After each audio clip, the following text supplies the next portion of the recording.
Today's topic is about names. Nobody really knows what's in a name or any such of a concept. We all have names, we're all given names, and it's kind of like the hand you were dealt in life. You know? Everything's about a name. You'll be judged like this, or you'll be judged like that.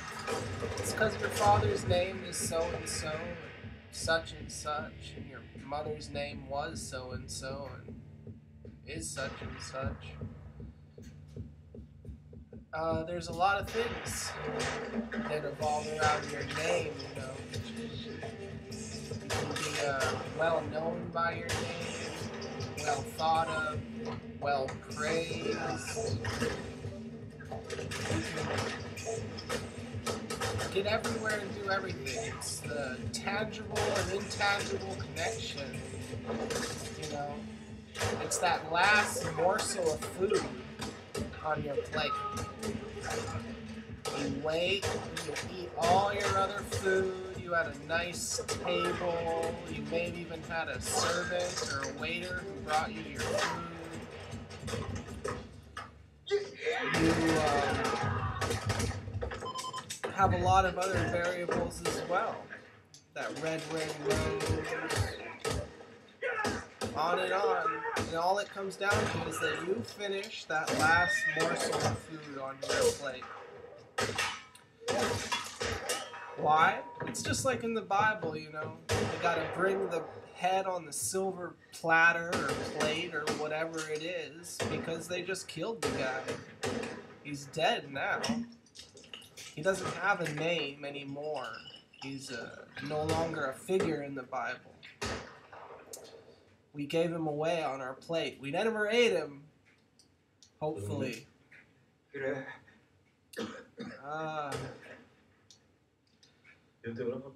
You know, everyone has a name tag. Come from a lot of different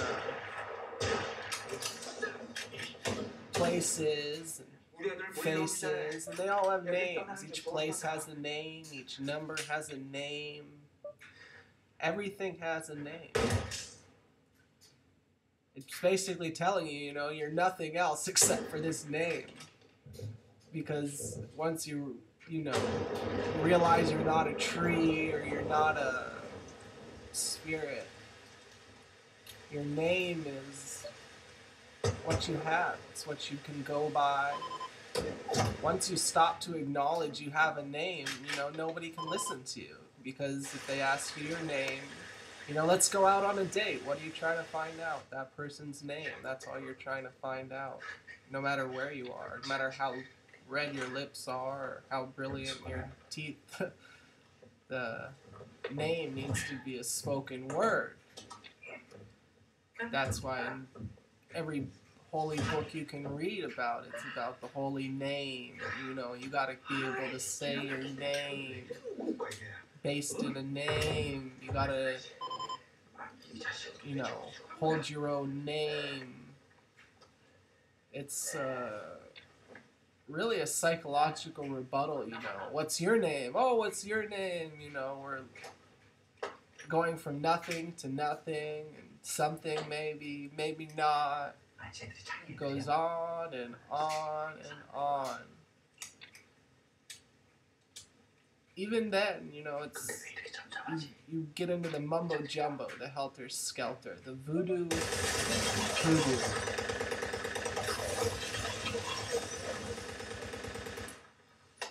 There's so many different names. The ones you know you are connected with, and the ones you don't know you can't even relate to. And what does it all come down to? Who gave you that name? Why do you have that name? You know, lineages, traditions, histories, honorable mentions, well-known disposition. It's all based on you and your name. People's whole lives are sometimes in the world revolved around the fact that their name has a meaning. that means to go somewhere or do something, go places. And you realize you're repeating that name over and over and over again. And this imaginary place comes up, and these other things come up, and you try to name it. That's what you do. Good. It's good that we have names, you know, otherwise we wouldn't be able to identify with ourselves, but we gave everything else names also, and so we got to identify with them as well, right? It comes down to what's in that buck. You know, that crushed piece of horn that needs to make it through the light. Until you're really stable, though, you know, you don't make it. You faint and fall and collapse along the way. It's really a tragedy, like a spiritual teacher would say, trauma, drama, an emotion, or a commotion in the great world ocean. You know, from our names we experience the vibrations. From names we experience so much. But in the end, you know, it's really a tragedy, you know, that we weren't able to name ourselves. We should have been able to name ourselves a long time ago. That would have been a magnificent world, it would have said. Such a magnificent place, it would have said. The great name, the great hunter, is the greatest. And that is your true identity, and that's your greatness. So many places you find, you know, people asking you this or that.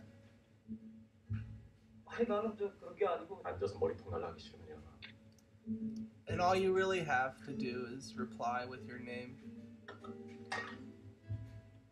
It's the first thing on your mind. It's the first thought out of your mind. It's always abiding in consciousness. And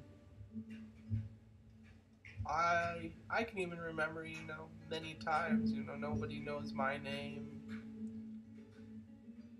but you remember it yourself.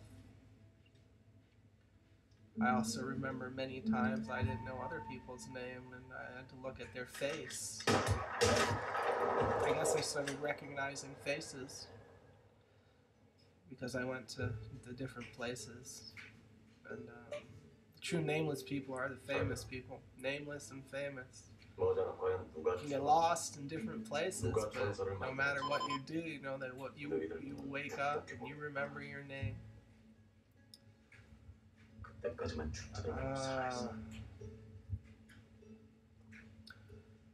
It's like this big swirl. It's not a number game, it's a name game. All the different names have their different meanings, and because they are a certain way and we are only who we are, they make that rebuttal. It tells you do this or do that, and you can only get so messed up. No matter what it is, you know, oh, this has this many damaging effects because it was names. Because of names. Yeah. And without your name, you're lost. All the doors are closed. All the shutters are blocked. And you have to sit with the retards. The humbly low caste.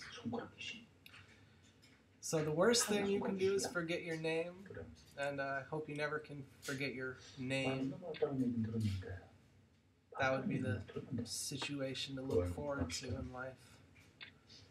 Nameless and famous, don't actually forget it. Best of the best, nothing less.